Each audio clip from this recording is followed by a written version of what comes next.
Welcome to the first ever Lunch and Learn with Dr. V. I have an amazing guest for you today. Her name is Tina Greenbaum. She's a 35-year veteran working. She doesn't like to be called a therapist, but for lack of better terms. No, I am at my heart. Therapeutic work. She's a licensed social worker. Now, she started 35 years ago helping people with eating disorders back when there was no such thing as like a plan for eating disorder. So she had to come up with effective treatment plans for these people on her own. So she's a really good expert. Now she works more coaching with the CEO and corporate types, the Thai types. And that's actually how I met Tina, was through a networking event, a mastermind that we were both at in New York City a couple weeks ago. So it is my honor and privilege to welcome my friend and leading eating disorders expert, Tina Greenbaum. Yay! Yay! We did it. Yay, we got her on. We got her on. So that's excellent. You got the earbuds. Everything's amazing. So everyone do me a favor. Just share the broadcast for me real quick because I didn't get to do that. And I want to read off some comments. So, Tina, just tell us, I gave you a little overview, but go ahead and give us a little recap, brief history of your work experience. Why should we be listening to you? What makes you an expert? Okay, so as you mentioned, it's going on 36 years now. And I, as a beginning psychotherapist, my first job was working on an eating disorders unit at the Washington Hospital Center in Washington, D.C. And at that time, they had no treatment at all. And so they gave us, excuse me, a manual. It said alcoholism. They crossed it out, put eating disorders, and they said, go. So as I say a lot in my talks, I don't know about you, but I like to be really successful. Yeah, right. And I was not being successful at all. And so I had to start using my own intuition and kind of figure out, because it was a contract unit. And every time the people would come from St. Louis, they would have again, posters and things that I was supposed to teach. And I would put them away when they left. And I would bring them back when they came back to make sure that they thought that I was doing what they told me. But what I would say was I could hear these women. I could say, I hear you, but I don't feel you. And if I don't feel you, you're not going to change. Because you could talk. And my experience, and I wonder if this is yours also, probably people with eating disorders were some of the smartest people that I ever worked with. Smart, creative, brilliant, hardworking. And I said, wow, if I could only get them to turn that energy that they put into all this struggle into actually becoming well, then maybe they could really do this. And that was really kind of the faith that I had in these women, because they were so smart, mostly women at that time. And so my first clue was at a yoga class where I went myself. And I got into that deep state of relaxation in Shavasana, or the corpse pose. And I said, wow, if I could, again, only get these people to do this, then maybe they wouldn't need their eating disorder. Because all addictions, and you'll hear me talk about this a lot in the talks that I do, are anxiety-based. And if we can learn how to manage that anxiety, then we could manage the eating disorder. So do you think binge eating is a result of anxiety? Absolutely. And how so? Well, it's always about feelings that we don't want to feel. And so that's what addictions are about. And we have an addiction because, let's just say, I'm at work and my boss looks at me sort of kind of in a funny way, and I get this feeling in my stomach, and I start to get anxious, and I start to get upset or frustrated. And so with addictions, the first thing that we're going to do is go for that substance that is going to cut off that feeling, because I don't like the way it feels. And that could be alcohol, shopping, drugs, anything, exercise, anything. And you and I talked about this. I use a lot of times the term compulsive overeater, which binge eating is an act of compulsive overeating. And I think about compulsions. Compulsions are actions that we do over and over and over again. And obsessions are thoughts that we think about over and over and over again. So when you have these two things going at the same time, there's not a lot of clarity. There's a lot of fog. There's not a lot of ability to start to really identify exactly what's the problem. So if I go back to that example that my boss looked at me kind of in a way that upset me, and I go to the vending machine, I now have the problem of the feeling that I had when the way that the doctor looked, that the manager looked at me, and I also have the problem of that I've now just overeaten in a way I don't feel good about myself. So I did a poll before you came on, how many people still struggle with binge eating after weight loss surgery, and we had 300 votes, and 50% of them still say they binge eat. Now, the question is, when you have weight loss surgery, you can't eat a lot of food, at least initially. Right. So a lot of them find themselves grazing all day long. Do you think that grazing all day long is a form of the binge eating, or does it have to be a lot of volume of food? Well, again, I go back to that sort of definition of that compulsive overeating. Is it something that I'm doing mindlessly, and am I doing it out of habit, or am I choosing to eat because I'm hungry? Basically, if we can eat when we're hungry, we eat until we're satisfied but not stuffed. We exercise regularly, and then we go on with our lives. Right. Okay, so when you're thinking about food all day long, it interferes with the quality of your performance. So that's the bigger question. So what's the best way that to get rid of binge eating or stop binge eating? Well, the first thing is you have to become mindful of exactly what it is that you're doing, what it is that you're thinking, and what it is that you're feeling. So I think of, I'm holding my phone here, but I think of it all the time as two levels here. Here's the behavior. Here's the diet. Here's the plan after, bariatric surgery and how much you're supposed to eat and so on. And if you follow that, you should be pretty successful. However, at this other level, there's all this emotion that's going on. There's a hum, there's all the subconscious material. And if we are completely disconnected to this, then then it's just going to be a vicious cycle, and we're just going to keep repeating the old behaviors. You got to get down into the unconscious material. Okay.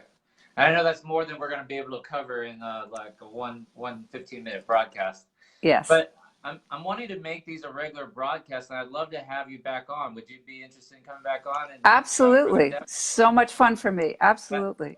Awesome. That's awesome. I know we had a hard start to this, but I think we got to figure it out. So I think it's going to work to get you back on here. Now, you have a book that you've written, right?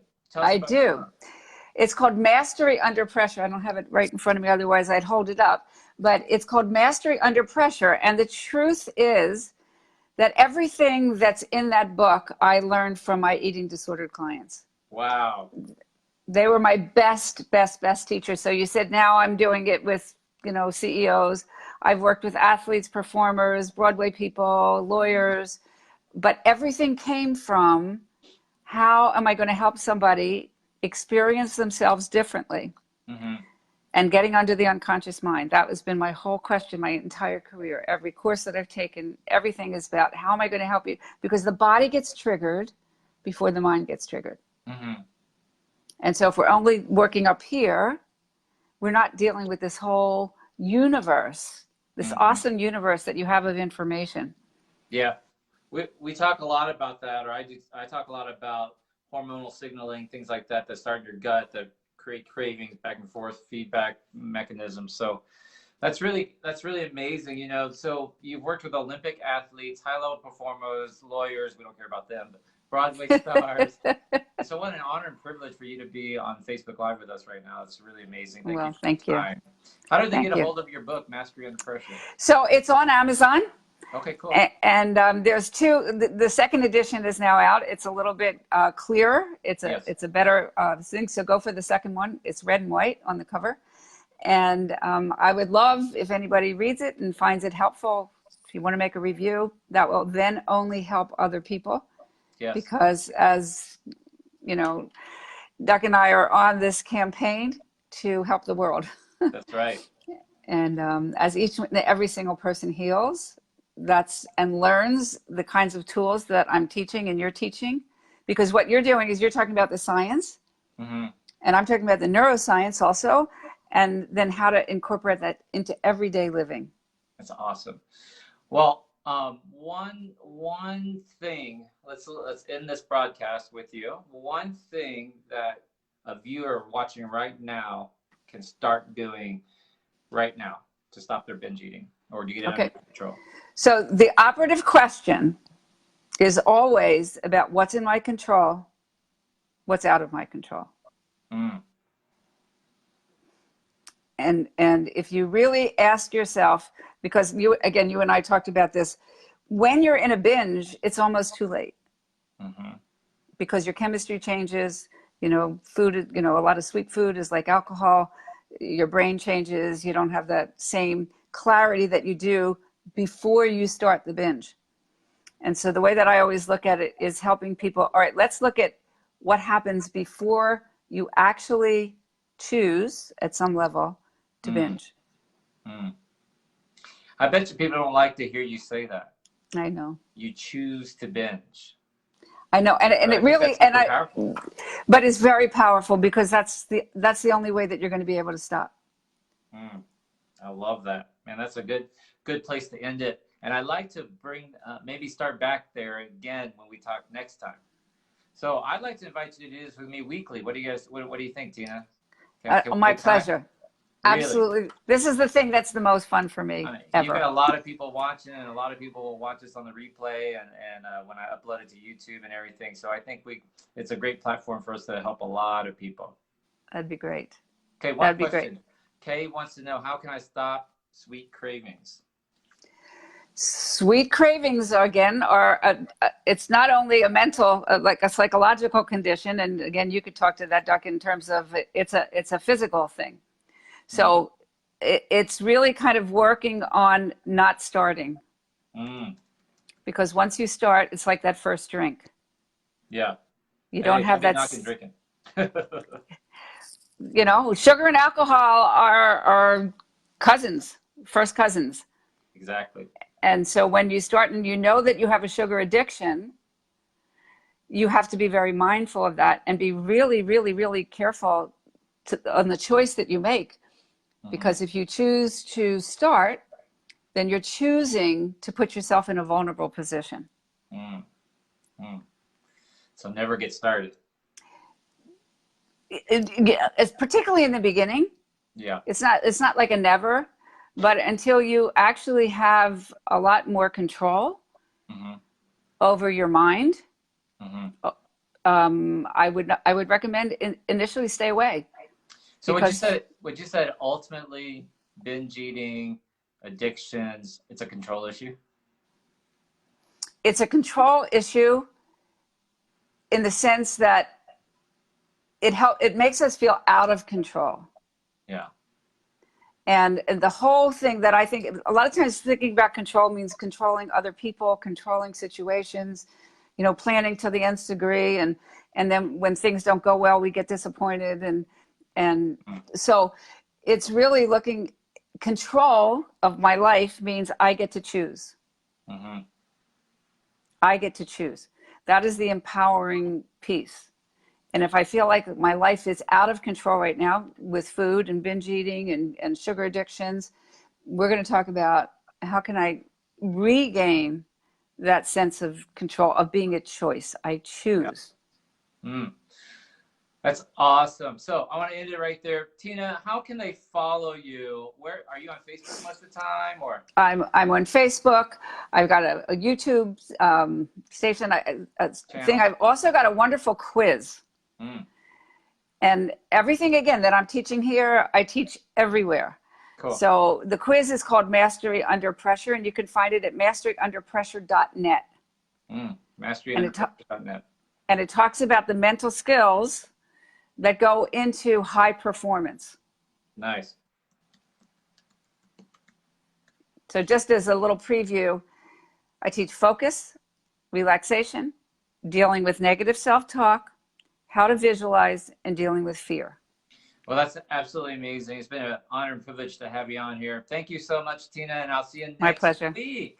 Next week, we'll be back. Say bye. Bye, everybody. Hi, Dr. Vuong here. If you loved that video, I hope you will check out velocity2020.com. I want to meet you in person. This is my big annual conference in Vegas. It's amazing. It's not just about weight loss surgery, but it's about taking your life up to the next level. You're going to meet the best people, the best speakers, the best audience possible. You're going to really take your life up to the next level. 2020 is all about vision, clarity, and focus. We're going to show you how to find your vision, what you really want to do with your life, get crystal clear, clarity, and then find your laser focus to do what you need to do to have the amazing life that you deserve. Hope to see you.